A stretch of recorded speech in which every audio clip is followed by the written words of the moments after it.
ಎಲ್ಲರ ಹತ್ರ ನಮಸ್ಕಾರ. ಇದು ನನ್ನ ಮಗ ಈಶಾ. ಅವನಿಗೆ 1 ವರ್ಷದಲ್ಲಿ ಒಂದು ಜ್ವರ ಬಂದಿದೆ. 1 ವರ್ಷದವರೆಗೂ ಮಗುಗೆ ಯಾವ ಪ್ರಾಬ್ಲಮ್ಮು ಇರಲಿಲ್ಲ.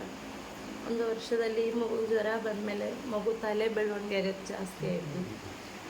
ಮಗು ಇದ್ದಕ್ಕಿದ್ದಾಗೆ ಫೀವರ್ ಬರೋದು, ಇದ್ದಕ್ಕಿದ್ದಾಗೆ ಬಿದ್ದೋಗೋದು, ಇದೇ ಥರ ಆಗ್ತಾಯಿತ್ತು. ನಾವು ಎಲ್ಲ ನಮ್ಮ ಕೆಲ ಶ್ರೀಚಿತ್ರ ಪ್ರತಿಯೊಂದು ಹಾಸ್ಪಿಟ್ಲಿಗೂ ಕರ್ಕೊಂಡೋಗಿ ತೋರಿಸಿದ ಮೇಲೆ ಮಗುನ ಏನೂ ಮಾಡಲಿಕ್ಕಾಗಲ್ಲ. ಮಗುನ 6 ವರ್ಷದವರೆಗೂ ವೆಯ್ಟ್ ಮಾಡಬೇಕು. ಮಗುಗೆ ಜೆನೆಟಿಕ್ ಟೆಸ್ಟು ಮೈಗ್ರೋನ್ ಇರೋದ್ರಿಂದ ಮೈಗ್ರೋನ್ ಬಂದಾಗ ಮಗು ಇದ್ದಕ್ಕಿದ್ದಾಗೇ ಕೋಮಾಟೈಸಿಗೆ ಹೋಗ್ತಾನೆ. ಕೋಮಕ್ಕೆ ಹೋದರೆ 2 ಡೇಸ್, 2 ದಿವಸ, 3 ದಿವಸ, ಕೆಲವು ಟೈಮಲ್ಲಿ 10 ದಿವಸ ಆದ್ರೂ ಮಗು ಕೋಮಾಟೈಸಿಂದ ರಿಕವರ್ ಆಗಲ್ಲ. ಆ ಟೈಮಲ್ಲಿ ಮಗುನ ಐಸಿಯುಲೇ ಶಿಫ್ಟ್ ಮಾಡಬೇಕಾಗುತ್ತೆ.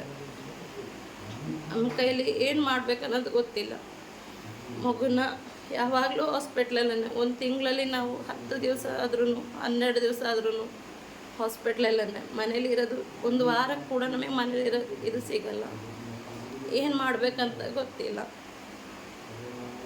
ಇವನ್ ಕೋಮಕ್ಕೆ ಹೋದಾಗ ಎಷ್ಟು ಬಿಲ್ ಬರುತ್ತೆ, ಏನಾಗುತ್ತೆ ನಮ್ಮ ಕೈಲಿ ಗೊತ್ತಾಗಲ್ಲ.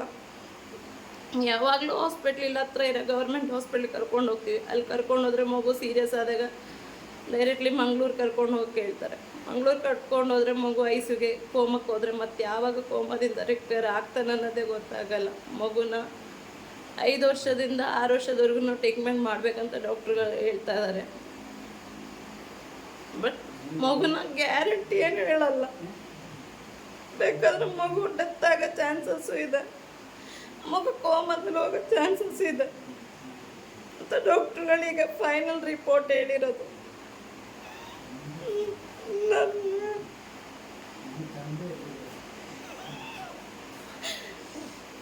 ಮಗನ ಹೆಂಗಾದ್ರೂ ಉಳಿಸ್ಕೋಬೇಕು ಅನ್ನೋದು ಆಸೆ ಇದೆ.